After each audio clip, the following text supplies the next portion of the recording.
ಭ್ರಷ್ಟರ ಎದೆಯಲ್ಲಿ ನಡುಕ ಹುಟ್ಟಿಸಿದ ತಮಿಳುನಾಡು ಸಿಎಂ ವಿಜಯ್. ಲಂಚ ಕೇಳಿದವರನ್ನ ಹಿಡಿದುಕೊಟ್ರೆ 1 ಲಕ್ಷ ರೂಪಾಯಿ ನಗದು ಬಹುಮಾನ. ಕೇವಲ 1,000 ರೂಪಾಯಿ ಲಂಚ ಕೇಳಿದ್ರೂ ಸಿಗತ್ತೆ 1 ಲಕ್ಷ ರಿವಾರ್ಡ್. ರಾಜಕೀಯ ಇತಿಹಾಸದಲ್ಲೇ ಹಿಂದೆಂದೂ ಕಾಣದ ಮಾಸ್ಟರ್ ಸ್ಟ್ರೋಕ್ ಪ್ರಸ್ತಾವನೆ.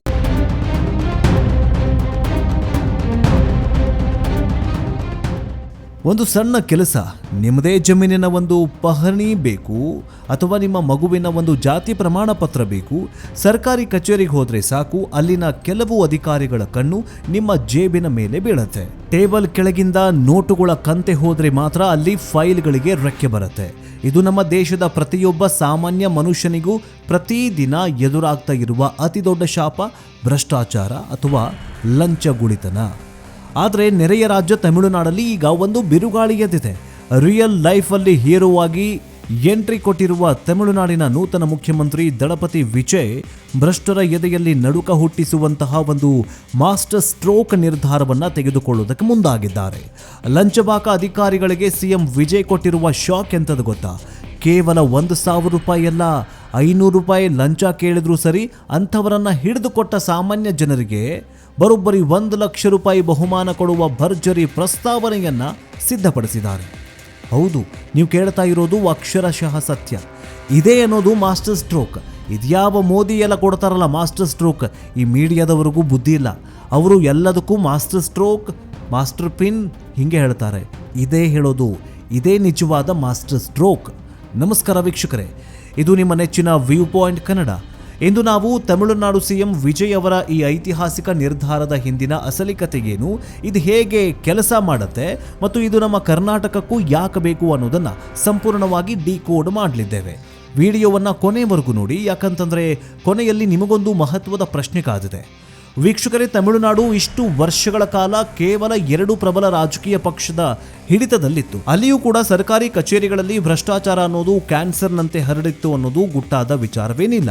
ಎಷ್ಟೋ ಬಾರಿ ಭ್ರಷ್ಟಾಚಾರದ ವಿರುದ್ಧ ಧ್ವನಿ ಎತ್ತಿದ್ರೂ ಅದು ರಾಜಕೀಯ ಪ್ರಭಾವದ ಮುಂದೆ ಹತ್ತಿಕ್ಕಲ್ಪಡ್ತಾ ಇತ್ತು.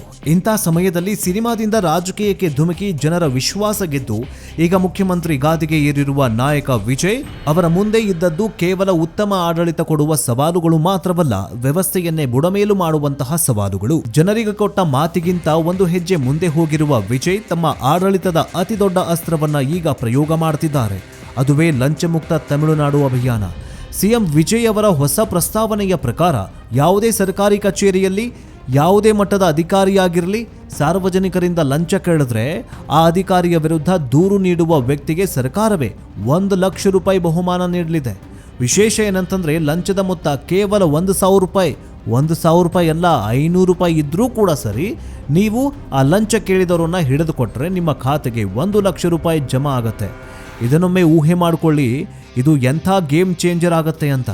ಒಬ್ಬ ಸಾಮಾನ್ಯ ಗುಮಾಸ್ತನಿಂದ ಹಿಡಿದು ಒಬ್ಬ ದೊಡ್ಡ ಅಧಿಕಾರಿಯವರೆಗೂ ಯಾರೇ ಲಂಚ ಕೇಳೋದಕ್ಕೆ ಹೋದ್ರೂ ಅವರ ಎದೆಯಲ್ಲಿ ಆತ ನನ್ನ ವಿಡಿಯೋ ಮಾಡಿ 1 ಲಕ್ಷ ರೂಪಾಯಿ ಬಹುಮಾನ ಪಡಿತಾನ ಅನ್ನೋ ಭಯ ಶುರುವಾಗೋದು ಗ್ಯಾರಂಟಿ. ನಿಮಗೆ ಒಂದು ಪ್ರಶ್ನೆ ಕಾಡ್ತಾ ಇರುತ್ತೆ, ಇದು ನಿಜಕ್ಕೂ ಸಾಧ್ಯನಾ? ಕೇವಲ ಬಾಯಿ ಮಾತಲ್ಲಿ ದೂರು ಕೊಟ್ರೆ 1 ಲಕ್ಷ ಕೊಟ್ಟು ಬಿಡ್ತಾರಾ? ಇಲ್ಲೇ ಇರೋದು ನೋಡಿ ಅಸಲಿ ಟ್ವಿಸ್ಟ್. ಸಿಎಂ ವಿಜಯ್ ಅವರು ಈ ಯೋಜನೆಗೆ ಕೆಲವು ಸ್ಪಷ್ಟವಾದ ಮತ್ತು ಪಾರದರ್ಶಕವಾದ ಷರತ್ತುಗಳನ್ನು ವಿಧಿಸಿದ್ದಾರೆ. ಹೊಸ ನಿಯಮಗಳೇನಂತಂದ್ರೆ, ವಿಡಿಯೋ ಸಾಕ್ಷ್ಯ ಕಡ್ಡಾಯ, ಎವಿಡೆನ್ಸ್ ಬೇಕು. ಅಂದ್ರೆ ಈ ಭ್ರಷ್ಟಾಚಾರ ನಿಗ್ರಹ ದಳಕ್ಕೆ ಎಸಿಬಿಗೆ ಸಂಪೂರ್ಣ ಅಧಿಕಾರ. ದೂರು ಸಾಬೀತಾದ ತಕ್ಷಣ 1 ಲಕ್ಷ ರೂಪಾಯಿ ಬಹುಮಾನ.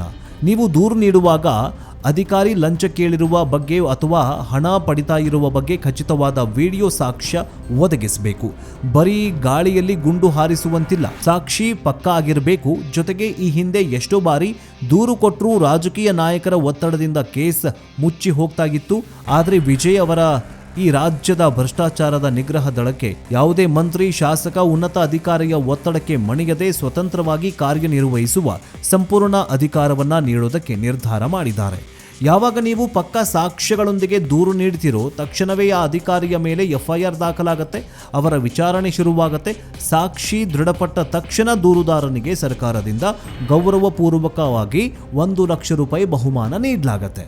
ಇದರರ್ಥ ಏನಾಯಿತು ಗೊತ್ತಾ ವೀಕ್ಷಕರೇ?